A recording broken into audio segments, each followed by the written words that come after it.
It's an iceberg the size of Delaware that's set to split off from Antarctica's Larsen Iceshelf. The crack, measured by the European research project MIDAS, grew 17 kilometers just last week. What happens when it breaks off completely is not certain, but it's more than 300,000 times the size of the one that sank the Titanic. As scientists watch the Larsen Iceshelf shrink to its smallest size ever, well, there's the U.S. president announcing the same day that that red flag on the Antarctica came about, that his country was leaving the Paris Climate Agreement. For more, we're joined by Céline Charveria. She's executive director of the Institute for European Environmental Policy. Thank you for speaking with us here on France 24. Your reactions, first of all, to what's going on in Antarctica. Well, this is obviously extremely concerning. I mean, we've been knowing for now a few years that all the models from the climate scientists are probably underestimating the rapidity of climate change. So what is going on is actually the Earth is responding more rapidly to any additional increase in greenhouse gases. So delaying action is like playing Russian roulette. But obviously it seems that President Trump is willing to play that game. Willing to play that game, or some critics argue the other way around, that what Trump does or doesn't do doesn't matter? Well, to a certain extent, it doesn't. I mean, the Paris Agreement will continue to stand. 147 countries have actually already ratified it. And the markets are moving. I mean, the price of renewable energy is going very rapidly down. We see also lots of actions from cities around the world. And all those actors will continue with or without President Trump's approval. The governor of California this Tuesday in China. Would it be fair to say that Trump has sort of gifted the leadership on this to the Chinese, to the Europeans? Well, I think that China and the European Union have really a golden opportunity to claim co-leadership on climate change. I mean, both countries have done their homework. They're about to do more than what they promised to do by 2020. They're also moving in terms of setting up a carbon market for China, or reforming the carbon market in the case of the European Union. So they have a lot of credentials. So in a way, Trump's decision is just going to accelerate their potential to claim such power over the negotiations. Trump's acceleration, as you say, but at the same time, in the United States, with so many voices, especially from the business world, speaking up, and when you look at the numbers of that fund for developing countries to do their energy transition, it's quite small in any case. Already we've heard pledges from philanthropists to make up what the federal government won't be giving. So what does that tell you? Well, you know, I think the issue that it's really a blow on climate finance. We need to get to 100 billion by 2020. It was always going to be difficult. And the United States had pledged $3 billion. They delivered one. So we have a $2 billion shortfall. And I think one of the litmus tests for China and the European Union is whether they'll be able to marshal support from other countries, but also get into their pockets to make up for that shortfall caused by the United States. Does it really matter? Because you just said yourself that the fall in the price of renewables is already making it so that the private sector is going to step into the fold no matter what.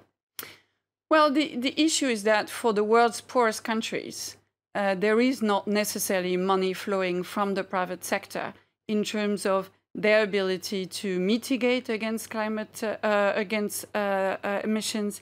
And also, they also need to adapt. If you're a poor farmer in Africa, you will need public funding rather than funding coming from the private sector to help you adapt to the effects that we're already seeing right now. I mean, we're seeing this iceberg possibly breaking, but there are many more impacts that we're already seeing in terms of the droughts that we are looking at in many countries in Africa and in the Middle East. Those droughts, especially in the Horn of Africa, you're saying directly linked to what's going on? Well, it's a difficult debate from a science point of view, but certainly climate change is a contributing or worsening factor into those droughts. Let's talk about the situation here in France. We have a new president.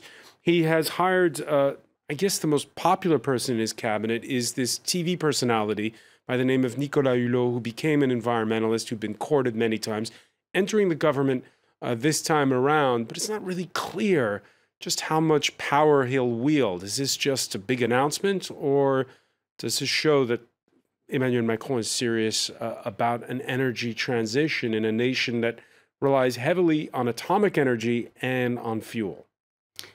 Well, I think we can trust Nicolas Hulot that he will not let himself being, put aside and the old policies continuing. And it's also worth remembering that Macron, really wanted to get to a price of carbon of $100 a ton. So I think we'll have to see whether which is where right now, just right now, it's at what?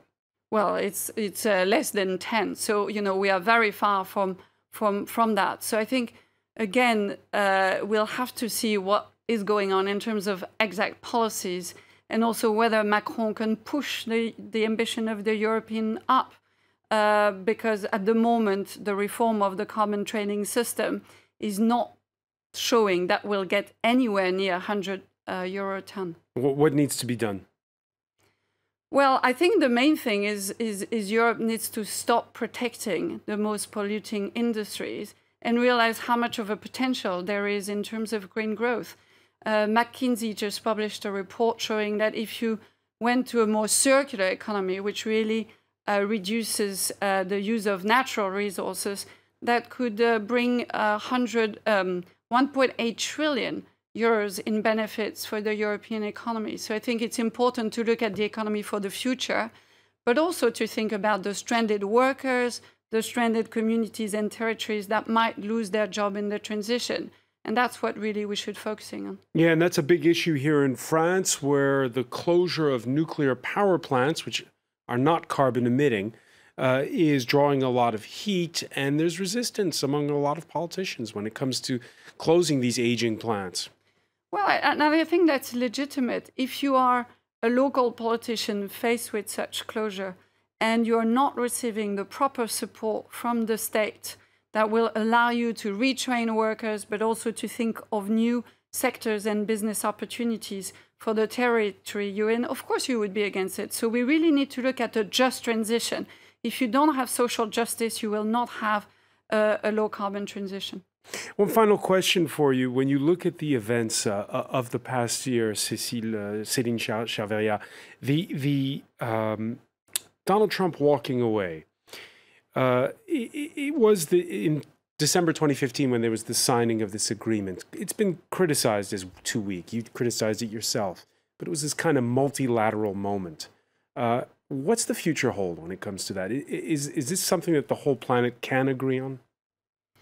Well, I think the Paris Agreement is not enough, and we need to go much further, because if you look at the current commitments, we are on course for a 4-degree increase in temperature.